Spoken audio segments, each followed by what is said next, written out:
سید وارث علی شاہ رحمۃ اللہ تعالی علیہ قادری، وہ کسی کے پیچھے نماز نہیں پڑھتے تھے جلدی سے. تو لوگوں نے فتنہ بپا کیا کہ یہ نماز ہی نہیں پڑھتے.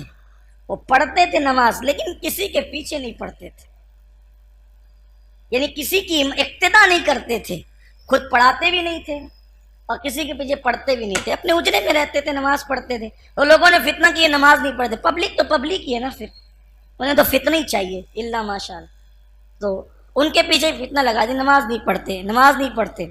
وارث پاک کو لوگوں نے کہا کہ نماز نہیں پڑھتے. میں تو پڑھتا ہوں. کون کہتا نہیں پڑھتے؟ کہا آپ کو کسی کے پیچھے نہیں پڑھتے تو لوگ کہتے نہیں پڑھتے. کہا چلو ٹھیک ہے بھائی، اگر آپ پڑھوانا ہی چاہتے ہو تو چلو لے چلو، کہاں چلتے ہیں. تو ایک امام صاحب کے پیچھے لے جا کر کھڑا کیا. امام صاحب نے کہا اللہ اکبر، انہوں نے بھی کہا اللہ اکبر. تو سرکار وارث پاک نماز تو پڑھ لی. جب نماز ہو گئی وہ فرمایا امام صاحب بہت تھکایا آپ نے. وہ اصل میں پوربی بھاشا بولتے تھے، بہت تھکایا امام صاحب، بہت تھکایا. سنا امام صاحب بہت تھکایا. ہاں ایسی ان کی عادت تھی، ان کا لہجہ یہ تھا، بہت تھکایا. تو امام صاحب نے، اب امام صاحب کی عزت پہ کسی کی بھی، امام کیا کسی کی بھی عزت پہ بن آئے گی تو آدمی تو دائیں بائیں کرے گا نا. کہا حضرت کیا ہوا، کیا گستاخی ہو گئی؟ کہا امام صاحب میں بوڑھا آدمی، نماز میں اللہ اکبر کا آپ کے پیچھے ہو گیا، اب جدھر امام ادھر مقتدی، تو آپ تو پہلے چلے گئے سیدھا کرانہ دکان والے کے پاس، آپ کے پیچھے پیچھے مجھے بھی جانا پڑا. پھر آپ جو ہے وہ گھوڑے کو چارہ لانے کے لیے چلے گئے تو پھر آپ کے پیچھے پیچھے مجھے بھی جانا پڑا. پھر آپ دودھ لانے بھی گئے تو مجھے پھر آپ کے پیچھے.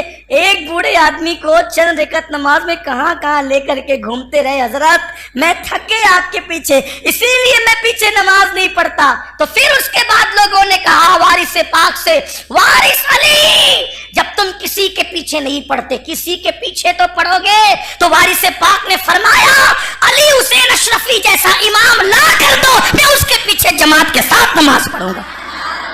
اگر امام ہو تو علی حسین اشرفی میاں جیسا، شیخ المشائخ سیدی اعلیٰ حضرت اشرفی میاں جیسا امام لا کر ان کے پیچھے نماز پڑھو.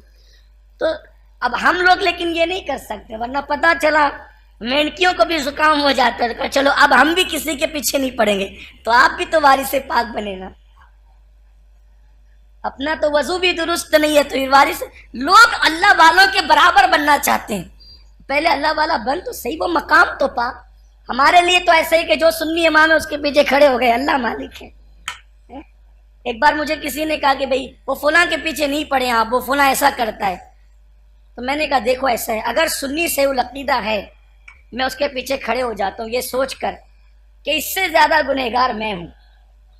جب یہ مجھ سے بہتر ہے تو میرا امام ہو سکتا ہے، اور کائنات کا ہر سنی مجھ سے بہتر ہے تو اس لیے میں اس کے پیچھے کھڑا ہو جاتا ہوں. میں یہ تفریق نہیں کرتا، بس شرط ہے کہ وہ سنی سے العقیدہ ہونا چاہیے. باقی کے معاملات اللہ پہ چھوڑ دو. تو وارث پاک نہ بنے آپ، یعنی کردار میں بنے، کیریکٹر میں بنے، اس معاملے میں آپ نہ بنے. ورنہ کچھ لوگ ایسے بھی ہوتے ہیں فجر میں خود پڑے رہیں گے اور وہ کہیں گے اس کے پیچھے نہیں ہوتی ہماری اور اس کے پیچھے نہیں ہوتی. اگر آپ کو ویڈیو اچھی لگی ہے تو اس چینل کو سبسکرائب ضرور کریں.